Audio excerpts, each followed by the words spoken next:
911, where's your emergency? Hi, I need to report a crime. Okay, what's the address? 265 Northridge Drive, in Derrida, Louisiana. Okay, what crime did you commit? I shot somebody. Okay. On a quiet April evening in Derrida, Louisiana, police rushed to a home where 4 young girls had just lost their mother. Hi, babe. The door was locked in the room. Yes. And Okay, can you sit right here for me? yes. Is anybody in there? No. My sisters are inside right there. Inside the bathroom, 28-year-old Ashley Fish lay on the floor with a gunshot wound to the head. Dinner was still cooking on the stove. The house looked normal, except for what had just happened inside it. That's why I was scared. The eggs were burning and she's in there. Okay, y'all come in here. Come right here. Oh, I don't want to go. Come here. Stay in here. Stay in here.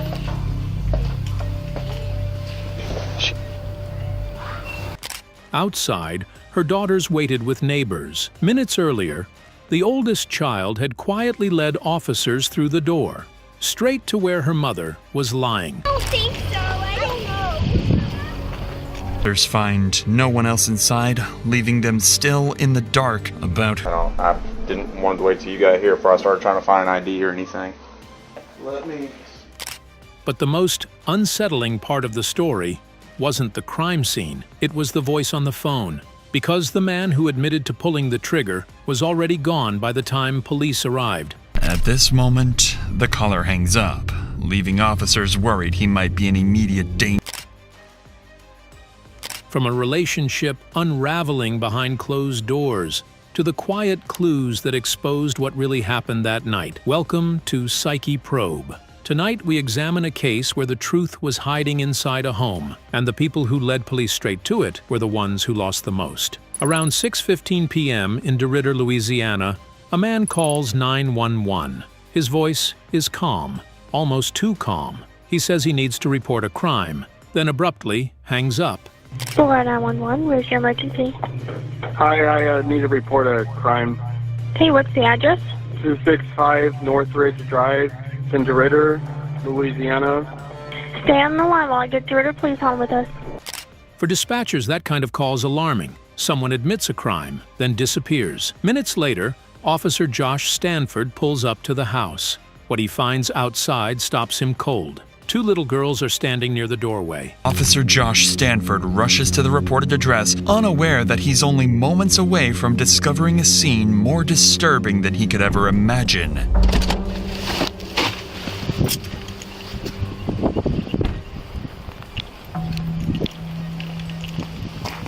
You all right, babe? The door was locked in the room. Yes. And Okay, can you sit right here for me? yes. Is anybody in there? No. My sisters are inside right there. Okay. The oldest tries to explain. Their mom won't wake. She quietly leads Officer Stanford down the hall to the bathroom. Inside lies 28-year-old Ashley Fish, a single gunshot wound to the head. She's already gone. I was scared. The eggs were burning and she's in there. Okay, y'all come in here. Come right No, here. I don't want to go. Come here. Stay in here. Stay in here.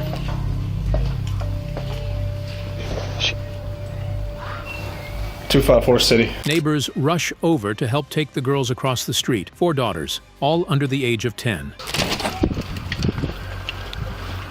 Come here. Come here. You got parents here? Yes. Huh? Can you take them to a secure place for me? Was there anybody else here, baby? I don't think so. I don't know. But investigators still have a problem. The man who called 911 isn't anywhere in the house. Police begin clearing every room, looking for a second victim or a suspect. Is there one victim or 2?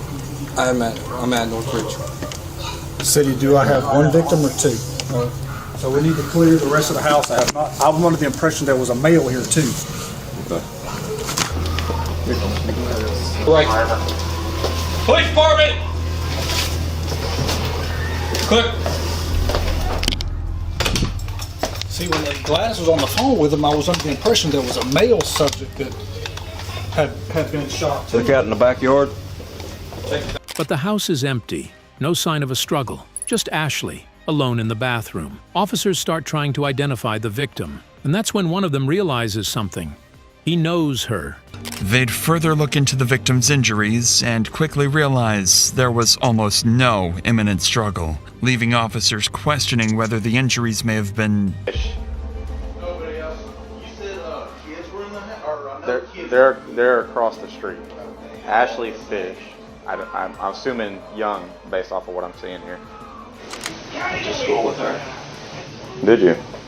Yeah. Ashley Fish, a Derrida local, someone he went to school with, a mother of 4 who had recently moved back to Louisiana from Texas. Now, she's the center of a murder investigation. He's from East Beauregard? Yeah. They moved away. She any kin to Josh Fish? No, I don't think so. She's your age though, or? Yeah. We graduated together, so we're about the same.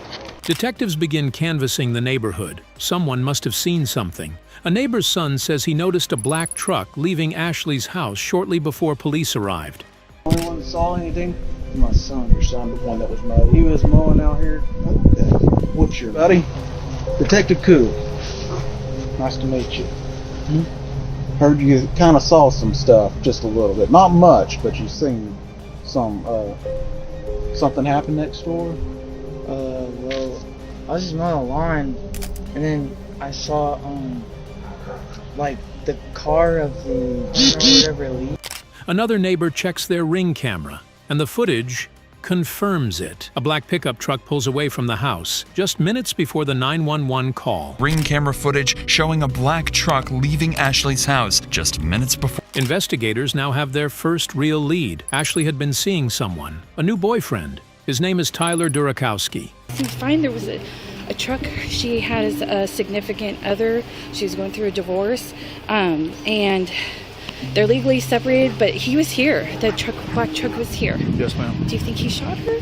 Well, I can't tell you a whole lot. I got it. So as long as the children are safe with you for now, we'll take care of it from there. As far as I know, her. Oh gosh, I'm assuming that it was Tyler was the person that was here. I don't know if that was his truck. He usually drives a black truck. Detectives begin digging into Tyler's background, but before they can even start the search, another 911 call comes in, and this time, the caller sounds familiar. 911 call comes in, and it's from the killer himself. Hi, I need to turn myself in to the police. Okay. I don't know how to do this. Are you wanted? Do you have an active warrant? No, I just committed a crime. Okay, what crime did you commit? I shot somebody. Okay, where are you located? I'm at Burke's Outlet in Derrida. I'm in the parking lot, and I just am going to wait here to get picked up. Okay, who did you shoot? A woman. Okay, what is her name? Ashley Fish. Police race to the parking lot he mentioned. Tyler is sitting there, waiting, hands visible, no resistance. They brace themselves, fully expecting anything to go wrong at any moment, or even an ambush. The press is going to be in Burke's parking lot.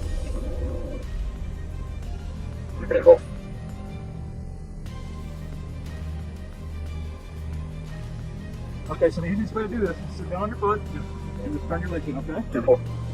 Understood. For someone who just admitted to killing his girlfriend, he seems surprisingly calm. When officers search his truck, they make an unusual discovery. They find syringes, prescription drugs, and vials of anabolic steroids. His vehicle, they find no weapons, but they do find multiple prescription drugs, vials of testosterone, and syringes. To their surprise, Tyler seems unusually calm for someone who just took a life. Substances known to cause aggression, mood swings, and impaired judgment. But that alone doesn't explain what happened in that bathroom.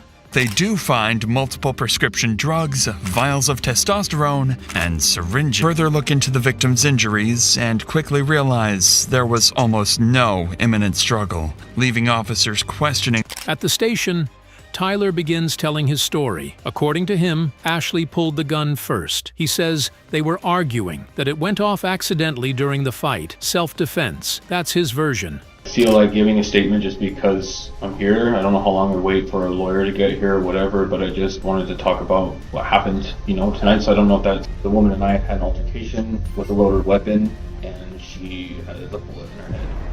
Never initiated violent contact on her like that. I'm not the one that pulled the gun. Like, I don't have the gun. I don't want the gun. I don't want to in disputes with a gun. No intention to shoot after. No. I've never had. I don't want to take a mother away from her 4 kids. Like, that's not my thing. But detectives notice something strange. Tyler rarely says Ashley's name. He refers to her only as this woman, and his tone stays oddly detached. In Tyler's own words, the shooting was merely an altercation. But what stands out even more is how he refers to Ashley only as a woman, never as his partner or ex. Up until this point, Tyler has not shown any emotion when talking about Ashley, but detectives can sense something almost like he's describing a stranger, not the mother of 4 girls who just watched their world collapse. Detectives ask about Ashley's children. Tyler would finally crack. And she's got how many kids? 4 kids. Were they all at the house tonight? Yes. Okay. This is the first real emotion detectives have seen, but they... Meanwhile, investigators back at the house continue processing the scene, and the physical evidence begins telling a different story. That might support his claim, and unexpectedly, they do find one piece of evidence in Tyler's favor: the murder weapon itself. Air in it. I've called in the serial number. It's gonna be a Smith & Wesson. She been here for a minute? If I had to guess, I mean, she's still having some coming out of the wound. She's still pretty warm. Ashley's phone was still in her right hand when she was found, her dominant hand, meaning she likely wasn't holding a weapon when the gun fired. And it directly contradicts Tyler's story. It was discovered her phone was still in her right hand, her dominant hand, meaning she hadn't been holding a weapon in the moments before she was shot. Then comes another detail, one that changes everything. Inside the barrel of the gun, investigators find strands of Ashley's hair. Combined with the fracture pattern on her skull, it suggests the gun wasn't fired during a struggle. It was pressed directly against her head. That isn't self-defense.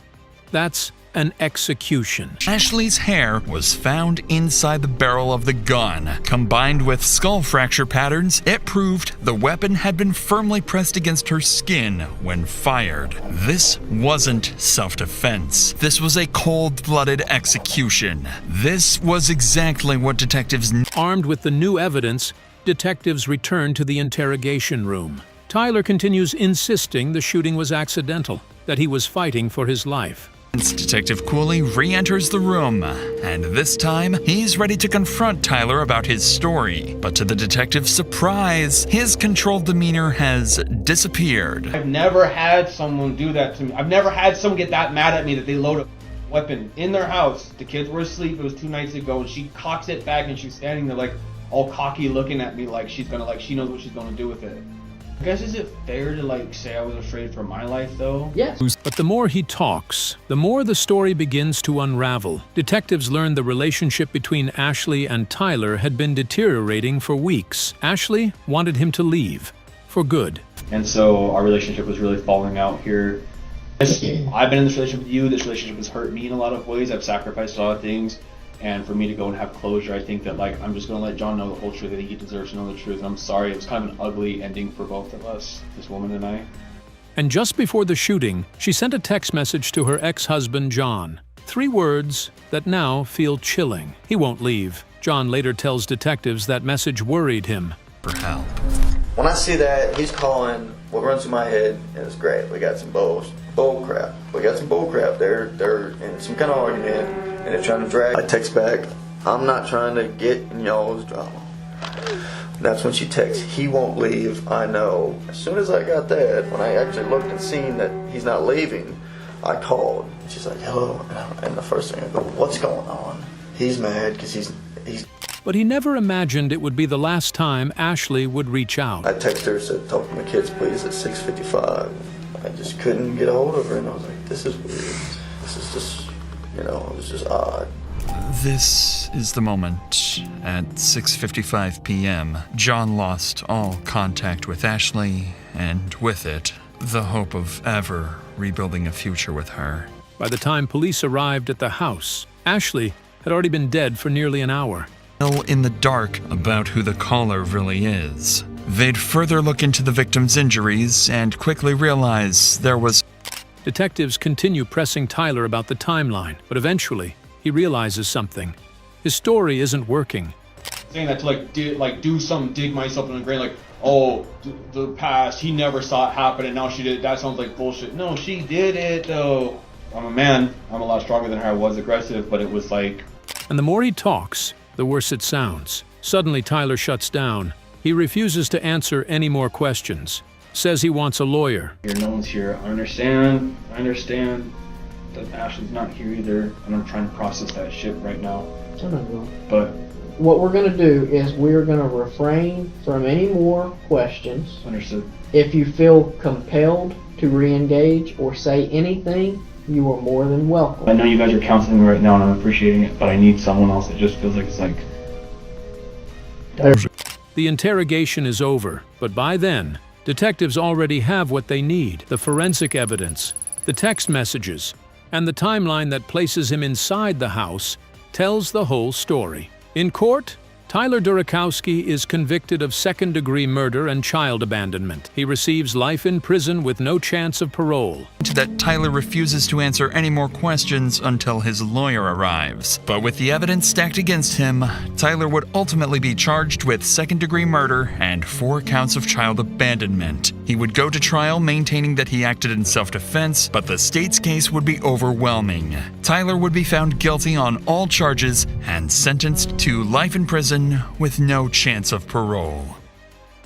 Justice for Ashley Fish. But justice can't erase what those 4 girls witnessed. Today, Ashley's daughters are being raised by family, still healing from the trauma of that night. If this story moved you, subscribe for more deep dives into real investigations to Psyche Probe, where the truth hides in the smallest details. Because sometimes the people who solve the mystery are the ones who never meant to. Shortly afterwards, the grandparents arrive at the scene to pick up the 4 traumatized children into their care. It's at this point that it becomes clear. The oldest daughter witnessed something she will wish she never had.